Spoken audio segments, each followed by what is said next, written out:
It's opened up my heart, leading me, leading you to new beginnings. What you're about to see, from my point of view, is probably the most important information that I could give. You could know everything about the Merkaba and how to create the fields, and you could know the cities, you could know everything else on the creation of the Merkaba and how it works. But without making the connection with the higher self, you wouldn't have the wisdom that would be necessary to actually use the Merkaba. And so what I'm about to give is everything I now know, and this is always constantly growing. It's an organic structure that's happening. For a long time, when I taught this in the classes, and especially for any of you who've seen the old videos, and I gave a specific technique to connect with higher self. I gave this technique because it was the one that I used, or at least I thought that I had used, in the very beginning. But when I would watch the students that came to the class, I discovered that only maybe 50% or so of them were able to make the connection with higher self. And then there was this large group of people who, no matter how hard they tried or whatever they did or how long they struggled or how much they meditated, nothing would happen. And after doing this for a few years, I began to suspect that I was missing something. Back in May of 1993, I asked my higher self to give me the information that I was missing. I knew that I needed more, and would it please teach me so that I could teach others how to do this. It was no more than a month later, in June of 1993, at a workshop in, I think it was Olympia, Washington, that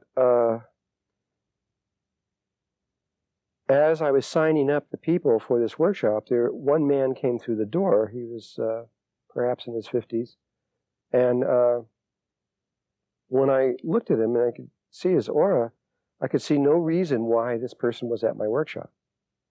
And so at one point I went up to him and I said, what are you doing in my workshop? You don't need to be here.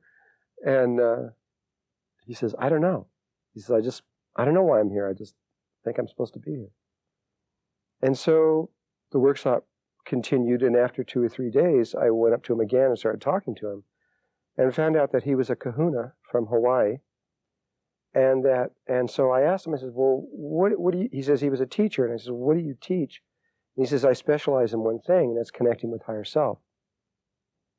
And so when it came time for me to teach about higher self, I put him up on the stage and I sat down in the audience, figured he knew more about it than I did, which he did. And he talked for about an hour and a half, and I really learned a lot in what he had to say.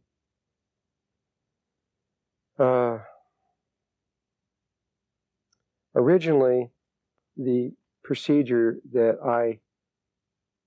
or the method that I was teaching on how to reach the higher self, I would talk about how you would go into the spherical breathing, and then once you attain that, you would then write down on a piece of paper of a specific, asking for the higher self to give a very specific test so that you could prove you had made connection with higher self. And then you would go into the meditation, go very, very deeply, and ask for the higher self, invoke the higher self to come in, and then ask it for a test, something that you could literally do and go out and do that would demonstrate absolutely to you that you had made this connection, from which you could go from there on forth. And that worked with some people. But the reason that it didn't work with the others was now becoming clear. My understanding of it was that there was me, and then there was my higher self. I wasn't aware that I had a lower self. I wasn't aware of this. Now, according to the Huna knowledge, that this kahuna was giving to me, there are these 3 levels of existence that human are connected with. And since we know that everything comes in 3s, I should have suspected it a long time ago. There is the higher self, there is us on this everyday level, and there's this lower self. And according to the kahuna, you cannot reach the higher self, at least they've never figured out how. You can't reach the higher self by going directly to the higher self. You first have to go, not up, but down. You have to go down to the lower self and connect with that. The lower self, according to the Huna knowledge, is the subconscious mind. And the subconscious mind, according to this kahuna, he was saying that it was like a child. It was about 2 to 4 years old. Though recently I connected with another kahuna who felt that it was more like 4 to 6 years old. So I don't know, it's somewhere in there. It's a child anyway. It's 2, 4, 6 years old. And this is the level of awareness that you're dealing with on the subconscious mind. And so what the kahuna says is that you must first connect with the subconscious mind. But in order to do that, you can't do it from your sophisticated adult world. You could go into meditation and meditate and become extremely serious about what you're doing.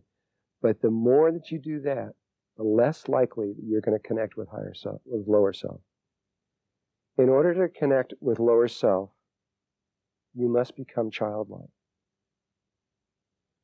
And I don't mean being silly and giggling around and stuff like that. I mean that innocent place of a child when you look into their eyes and you see no ego and you see this innocent child.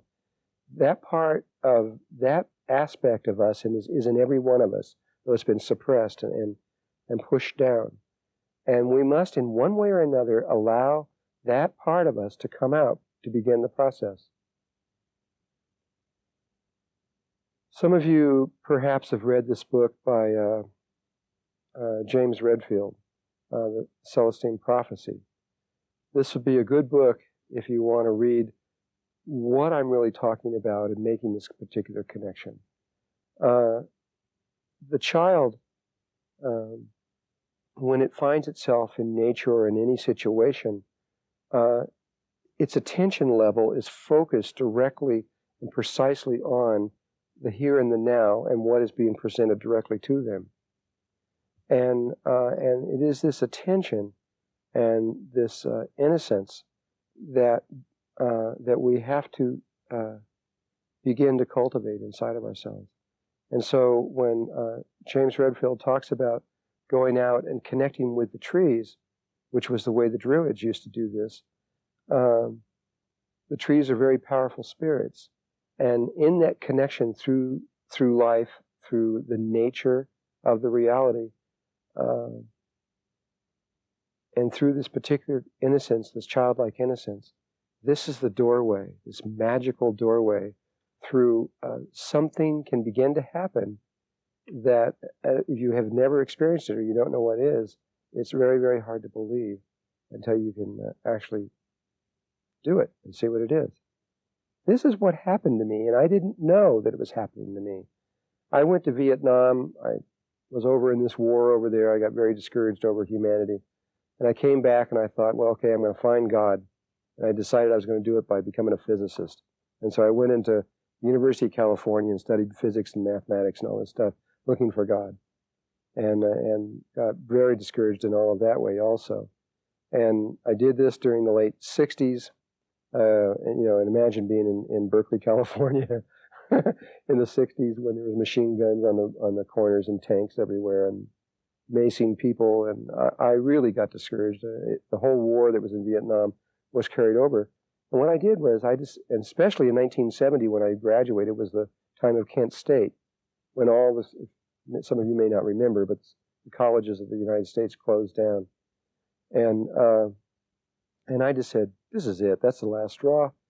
And I came here to Canada. And I came not very far away from here, actually. And I found peace and I found beauty. And I found a home out in the middle of nowhere in the mountains. And I decided to do what I always wanted to do, and that was to go live in the woods with no money or anything at all, and just live off the land. So I always wanted to do that, and I did it. And I mean, I really did it. I lived on I had no money, and it didn't even matter because I'd learned how to live really, really easily. But in doing that, all my fantasies began to come out. You know, and I used to go out and begin to talk to the trees and the lakes and the water, and I began to see that everything was alive and conscious. And the more that I lived out my fantasies, and the more that I did exactly what I always wanted to do, not doing what someone else wanted me to do, but what I really wanted to do, the happier I got, the more excited I got about life. I'd wake up in the morning and I'd be so excited I could hardly stand it. But another day on planet Earth was here, and I was ecstatic all the time. I was in pure joy. And it just kept getting better and better and better. I got to the place where animals would come right up to me. I could walk right up to deer. I mean, right up to them and look at them right in the face, and they'd look right back at me, and they wouldn't even be afraid. And because I didn't have anything in me that was challenging them or causing fear. And I could walk right past bears, and they would just sort of look at me, and there was no anything. My wife actually I remember one time walked right up to a bear that was eating a deer, which is like the most craziest thing you could do by normal ways of thinking, because they'll just kill you. And she walked up to him and sat right down with him and watched him eat this. And the bear didn't even just looked at her and just kept right on going. And even now, when we were out in one place, she'd just walk up and pick up a rattlesnake and look at it and put it down with no problem, because there was nothing going on. Well, it was in this kind of state that I reached unconsciously that I began to connect with my lower self, with the subconscious mind. And what I now know is the subconscious mind, my subconscious mind, is linked directly to the subconscious mind of the planet and to all nature everywhere. And so really, when you're really talking about the subconscious mind, you're talking about the consciousness of the planet, the whole being of the planet.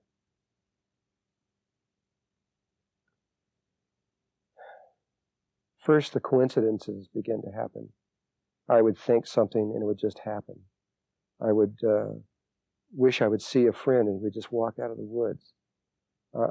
Just one thing after another, after another, after another. And the coincidences began to fall so fast and so quick that I began to suspect that something was really going on with me. I didn't know what it was, but I did notice that this was happening way too often to just be pure coincidence. And then one day, when we had decided to study meditation, one day we were sitting there and we were meditating, and poof, these two big angels appear in the room.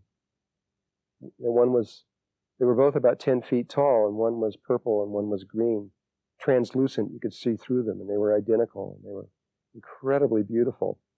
And the love that was coming from them was just incredible. And I didn't know what it was. The first thing they said to us was, "We are you," on another level, another time. I didn't know what they meant.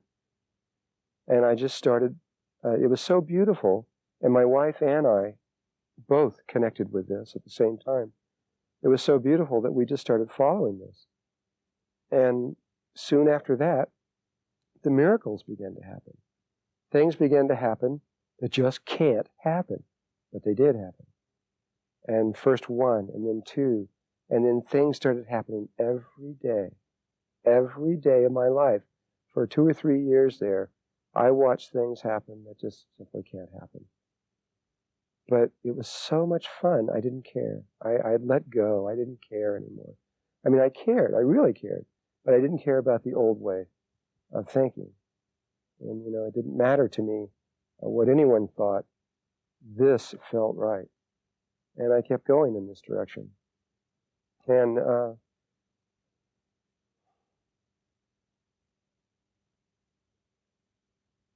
one of the things they said, which I never understood, was that about the green and purple angel being the earth and the sun. The green angel was the spirit of the earth, which had this sort of a Kelly green, beautiful, clear, pristine color, and that the angel of the sun was sort of this ultraviolet color. And at one point I got it, I understood. I remember they had this experience, and I came back and I tried to put it into words, and it came out into a poem that just said, I am the sun. I am the earth. I am the sun. And yet, really, I'm neither one. Meaning that I knew that I was even beyond all of that. I understood. And, but I didn't understand it in terms of words that I could communicate to anyone. And so, I now feel that where we begin in this is through working to bring out the inner child and the inner innocence. And I think that nature is the place. Out of these synthetic environments. Get out of these things that we have created in these rooms and these cars. Get into the trees, and preferably even out of the country if you can, so that you're out of the very mindset that you're normally in. And to begin to interact with Mother Earth again from a whole new way.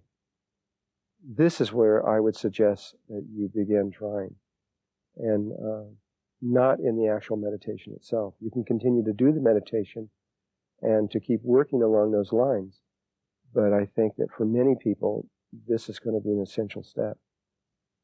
Now, what the kahunas say is that at one point, after you've made connection with the lower self, with the subconscious mind, what happens is you have to play with it. You have to have fun.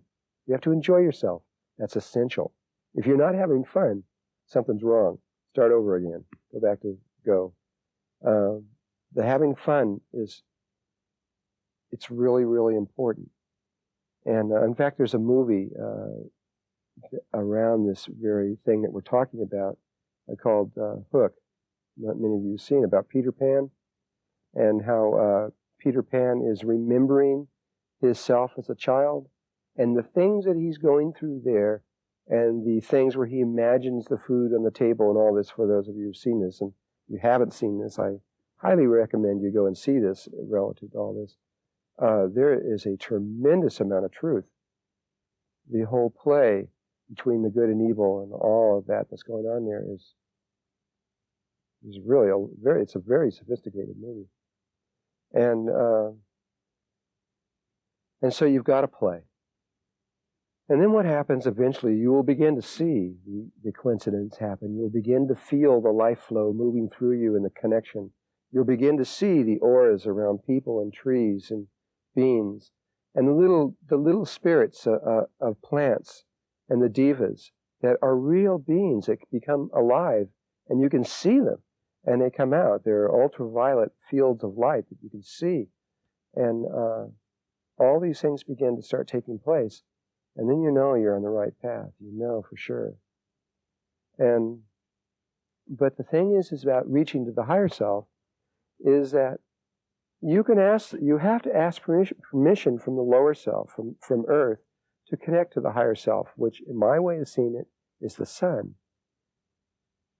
And you have to ask permission to connect from the Earth to the sun, from the higher to the lower self, from the lower to the higher self. But the lower self may not allow you to. It may say, "No, I don't want to do it. Let's play some more." And there's nothing you can do. You just got to have more fun. That's all you can do. You just have to keep having fun. And you just have to wait until the Earth thinks you are ready. In her wisdom, as a mother, when she sees you being her child, then she will, at the right time, allow you to go up and make the connection not toward the earth, but away out toward the sun and out to all life everywhere else. And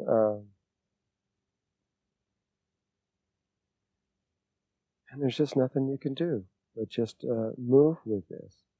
And it's okay. It's the way that it's been set up. I didn't even know I was doing it. I didn't understand it. I was just doing it without knowing why or anything else. At one point, though, and many, many, many people out there in the ascension community who believe that they are connected to their higher self are probably really connected to their lower self. Because you can ask information from your lower self and get any kind of information you can imagine. Anything doing with dowsing, etc., and all these kind of things. These are all lower self connections. You can know anything through dowsing. You can know where anything is. You can know anything. But you're really connecting with your lower self and through the earth, not to your higher self. Your higher self is not going to be concerned with those kinds of things. And but for me anyway, when I made connection with higher self, what happened was this golden angel began to become apparent in my field of vision, usually off in the back. And I would ask the other one, well, who's this angel over there? And they just would say, well, that's the golden angel. You'll eventually learn about the golden angel. I remember one time they said, okay, they came to us and they said, the golden angel wants to talk to you. And so we did this whole thing. We fasted for like 3 days and we waited and we thought the golden angel was going to come in and tell us, something that was going to totally change our lives. And it did say something extremely important, though it was so simple we didn't understand. We thought it was going to be a long something or other that we were going to go into. So we got all prepared and we waited and the golden angel comes in. We sat there and looked at him and we were waiting to say, what are you going to say, what are you going to say? And he just looks at us very gently and says, it's only light. And goes away. And it went right over the top of our heads. Only light? What do you mean it's only light? We didn't get it. It took me many years later to get that. That was like E equals MC squared. I didn't know what they meant. Though at one point I slowly began to understand what they really did mean by that. And then finally, I noticed that as I was beginning to communicate with my lower self, that the lower self would give me any kind of information I needed. In fact, there was a period of 6 months where the lower self told me every single thing that was going to happen the next day in great detail. I mean exactly down to when the telephones were going to ring down to the minute and what they were going to say and the letters I was going to get and everything else like this. And you can ask all kinds of information from the lower self, and they'll usually gladly give it to you, no problem. And so, but it's a polarity form of communication that was going on. I was talking to something that appeared to be outside of me. And then I noticed that in the beginning, the communication was happening 3 and 4 times a day. But as time went on and the years went by, I began to realize that the angels began to appear less and less and less. Not that my connection to the earth was any less. I felt that all the time. But I didn't seem to need them very much. And then one day, about 3 years ago, or 2 years ago or so, I don't remember when it was, I was in Washington and I happened to be in a medicine wheel on Orcas Island. And I was sitting there in a circle about to give a workshop when the golden angel appeared right in the middle of the circle and just looked at me. No one knew what was happening, but this was a big thing for me. The golden angel came right up to me and just turned and merged right over the top of me. And I knew in that moment I understood that I had just made my connection with the higher self. And there was no more after that a sense of any need to ask anything. Because after that, it's just whatever I needed to know, I just knew. And I didn't have to try to plan or do anything. The reality just opened up for me and just did it on its own. another level of communication with God began to take place. And I now know that this continues on in a growth process that goes on up all the way back to the source. Though it may continue on various stages and levels, and I don't know what they are at this point. But every time we come to those bridges, we'll know what to do, and that will be step. And it's just another growth step, and we'll be easily able to accept it as we go into each one.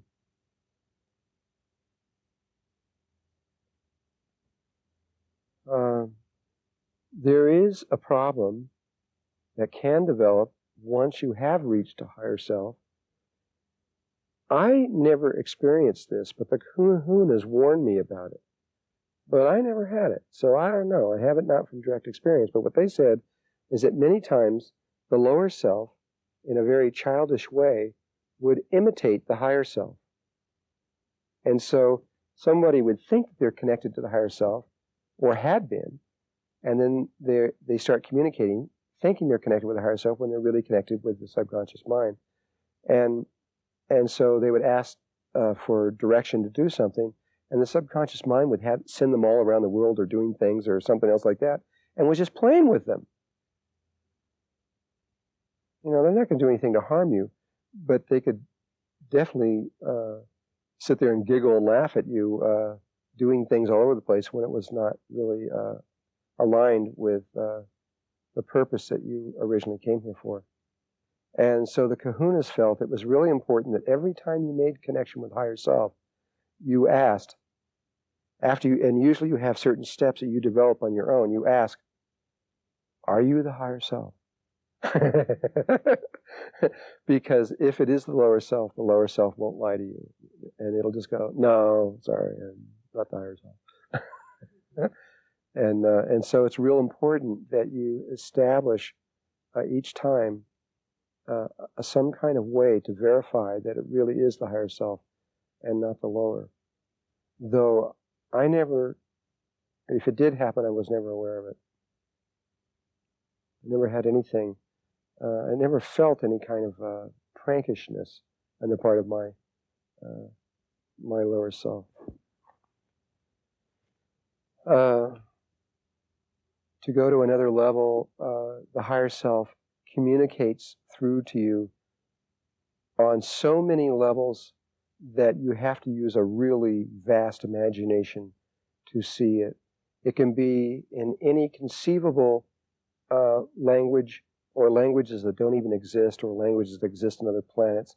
It could be through colors, through sounds, tones, pulsing lights, feelings, emotions, your own voice. There are all kinds of ways. It could be through the reality itself. It could be through people that just come up and give you messages or license plate numbers, or all kinds of things in all kinds of ways, depending on what it is that you want. And there really is no limitation except what you put on it. And I have seen all kinds of levels of communication in my own life that each time being ways I would have never thought of, yet were very pertinent to my understanding. And but once this level with the higher self is established, once you have reached this, and you know you have, then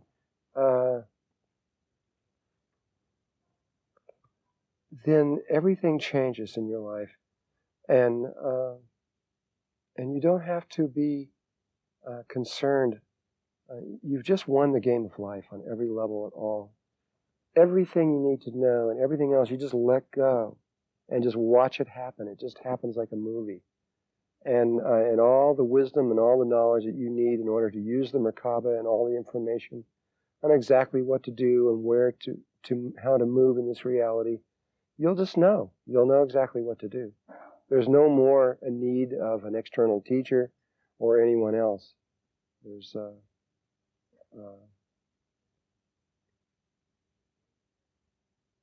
you will find that you are whole, complete, and perfect, and lacking nothing within yourself at that point.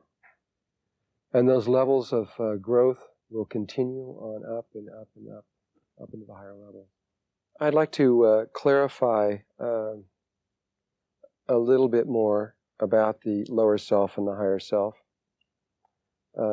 just so we can get a better idea and understanding about these things. The lower self, like I said, is the subconscious mind of you, which is further connected to the subconscious mind of all human beings on the whole planet, which is further connected to the subconscious mind of the entire biosphere, of the entire consciousness of the whole planet. And as I now understand it, it is even further connected dimensionally inward toward the center of the earth through all the dimensional worlds that actually are a reflection of all that is outside the planet. When I was first given the name Drunvalo Melchizedek, the angel said that the name Drunvalo Melchizedek was a druid name. And they said that Drunvalo was the name of a little tree that grew by a creek. And so I accepted that. And I said, okay, Drunvalo sounds like what would be a druid name, but Melchizedek, in my mind, I was going for years, that just doesn't sound like a druid name. It seems to be in the Hebrew traditions and in the Christian traditions, but never thought of it as being druid. And when I was in England, at one point, and I had connected with Merlin and was studying and becoming aware of the ascension in the Druid tradition, they have a very similar process of initiation where you become connected to the trees, and specifically the oak trees and the fairies and the life. You start going through the same process, and eventually you ascend not away from the earth, but toward the center of the earth. And I'm picking this book up and reading about their ascension process toward the center of the earth, where it says, right in this Druid book, that the Druids believed that in the very center of the earth was Melchizedek. Mine just about fell over when I saw that. And realizing that the two poles of the end, that they saw it the same way, but exact mirror image of the whole thing. And so when we're talking about lower self, we're really talking about a vast consciousness that extends down through all of life, but in a different way, and that appears to relate to us as human beings in a very childlike way, where the consciousness that comes from above, from the stars and the heavens and all the higher dimensional levels, appears to communicate to us from more like a father figure than a childlike figure. And the ancients also felt it was extremely important that ascension began away from the earth. And I'm still learning what this is all about. In fact, the whole aspect of Jesus coming onto the earth was that he was the first one to ascend away from the earth. And if you read the England tapes and see what that is all about, you'll begin to understand even more about what I'm talking about here. To further define this thing between the lower and the higher self, with kind of us in the middle, it's very much like the macrocosm and the microcosm link between the two of us. It's very much like the planet Earth and the sun. The sun is linked to the Earth through a gravitational field, and they're linked into a single system, but they're very, very, very different. And this is very much like the difference between the higher self and the lower self. Another way to see this connection between lower self and higher self is that it is very much like the planet Earth, because the lower self really is the planet Earth, and the higher self is like the sun that is connected to all the other stars and headed out that way, and that there's a connection between the two. It's very much like the macrocosm, the stuff that's really big, and the microcosm that's really little, and us in the middle. There were images of this all over the world, by the way. In Egypt, you would see the vulture on one end of this image, and the snake on the lower end of the image, with the right eye of Horus in the middle, representing these three levels: the bird that was at the high, the snake that was on the ground, and the eye that was in the middle. And you see that same image if you go into Peru. You see it as the condor and the another kind of snake that I don't remember, and it was a particular kind of leopard that they used in the middle. The Mayans used the condor and a black leopard, I believe it was, and a rattlesnake. And the American Indians used the eagle, and I think it was the eagle and the coyote and the rattlesnake. All over the world, the Tibetans used a rooster and a pig and a certain kind of snake. Again, all over the world, the same image representing these three different components that all have to be brought together for us to be a whole person again, because we have separated from all of these kinds of things. So how does one really begin in all of this? Well, once you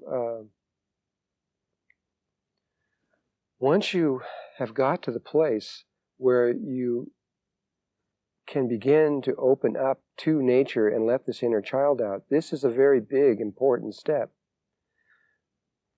But if you allow your psychic side to begin to, if you can just trust in yourself psychically, there's lots of ways.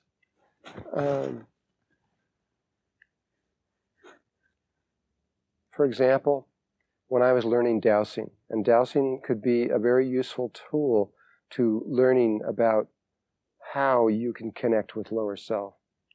My teacher used to have this house, and it had shag rugs. It was a 2-story house. It was a big house, and his wife would take a corn kernel and hide it in the shag rug somewhere in the house. He could find it every time within 60 seconds. Time after time after time. And all he would do is just take a map of the house. And I suggest that you do something like this. He'd take a map of the house and draw a rough thing of all the rooms. And he used 2 tools, a pendulum and a set of rods. You can either use the crossing rods or the bending ones like the sticks. And so she would hide it, and she says, okay, I hit it. And he would just go, where is it? He would ask where it was. And he would allow the pendulum to just move. You have to step aside, no ego. Just allow it to go, and it moves over, and it goes, and it'll pinpoint a spot. You then have to absolutely believe and trust. That's the place. So he would show which room it was and approximately where it was in the room. He would then run upstairs, go to that spot, which he knew was about so big, take his other rods and go, and then go down and just pull the corn kernel out. And I found I could do the same thing. There was nothing to it. And as soon as I did it one time, that was it. I did it another time, and wow, this is not just coincidence here. And I could just keep doing it. And I was able to discover, so you don't have to find just water, for example, when you're dowsing. You can find anything. He used to find all the oil fields and everything. You can find anything. It doesn't make any difference. He used to find people who would have stolen cars.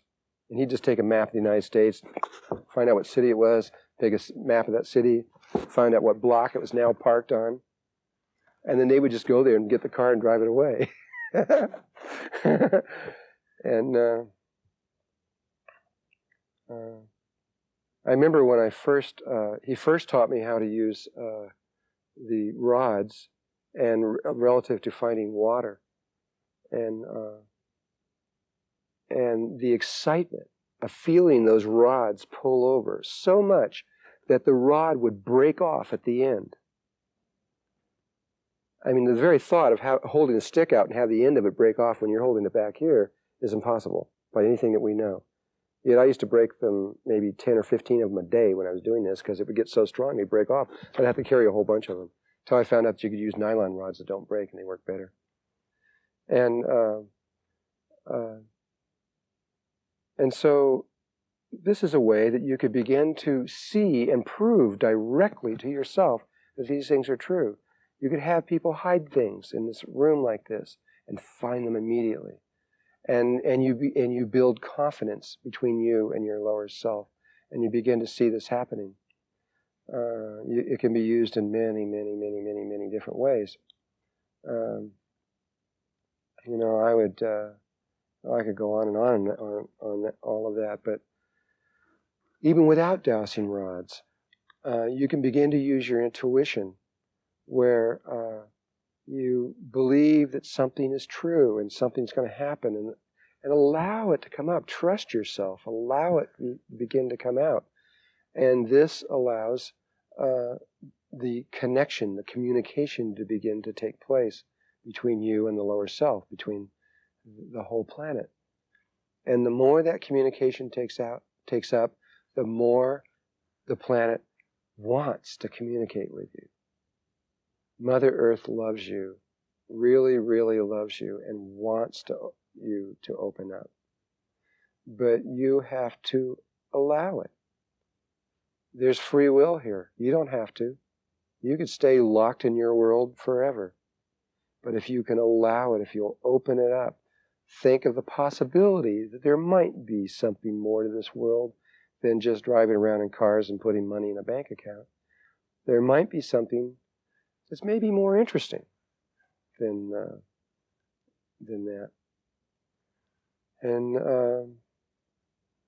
you begin to explore the human potential. And the human potential is vast. And it leads into worlds and into places that right now you can't really imagine. But you've got to start somewhere. And the beginning is starting with being childlike, innocent, being like a baby. And I really think that this is what Jesus meant when he said, "Lest ye become like children, you will not enter into the kingdom of heaven." I now think that he meant that literally, absolutely literally, that without the childlike innocence, you're simply not going to get into heaven and go into the higher dimensional levels. So there are many, I want to cover one more area of this. In terms of opening up and beginning the process, there are now many levels of therapy that are out there that have been developed in the last few years that are really, really good.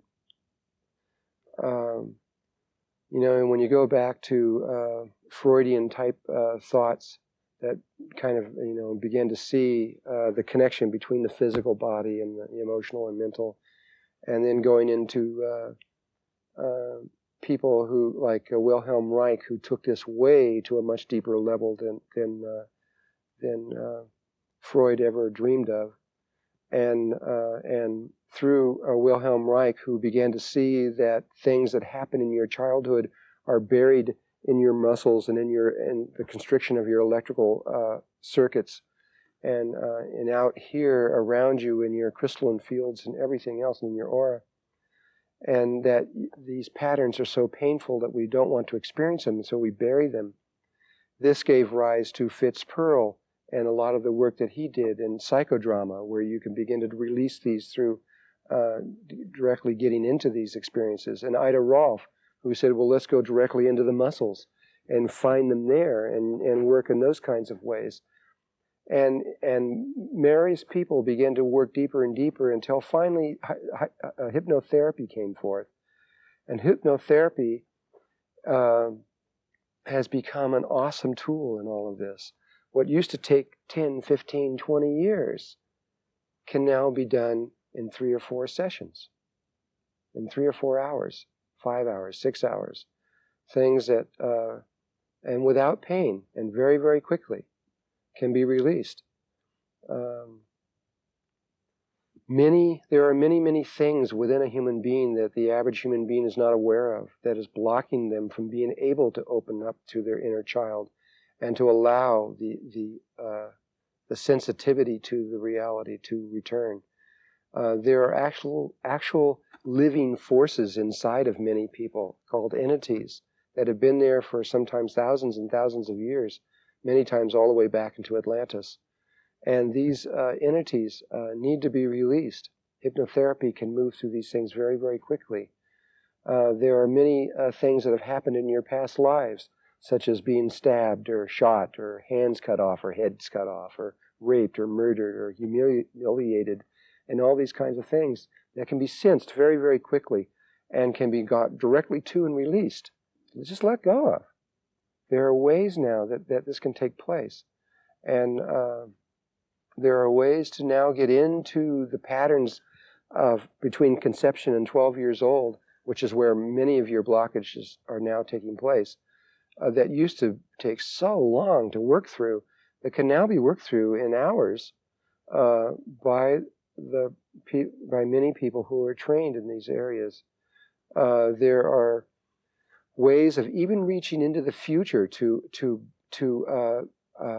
begin to connect with patterns that are going to happen in you that haven't even developed yet, but the roots the seeds have already been in there and can be traced down.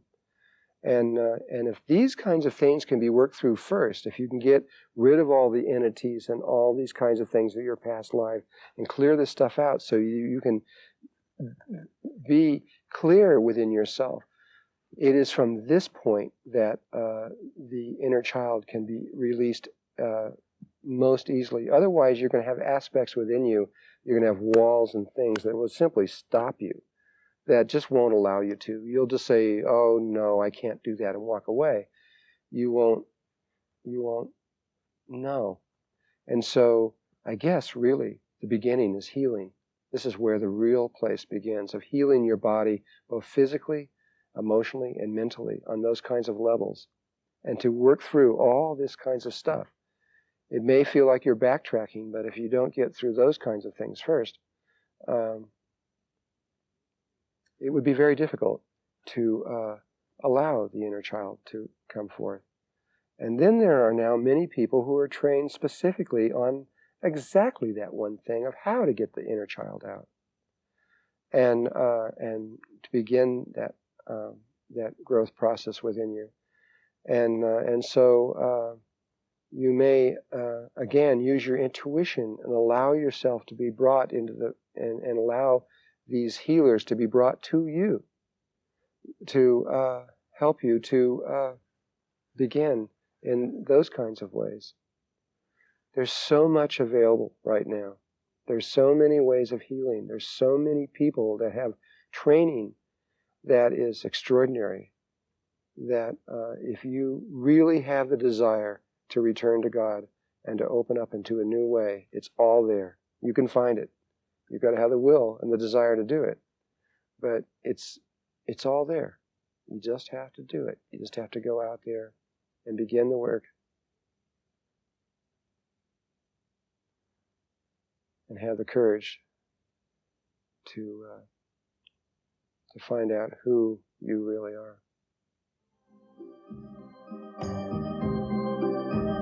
I believe in true love.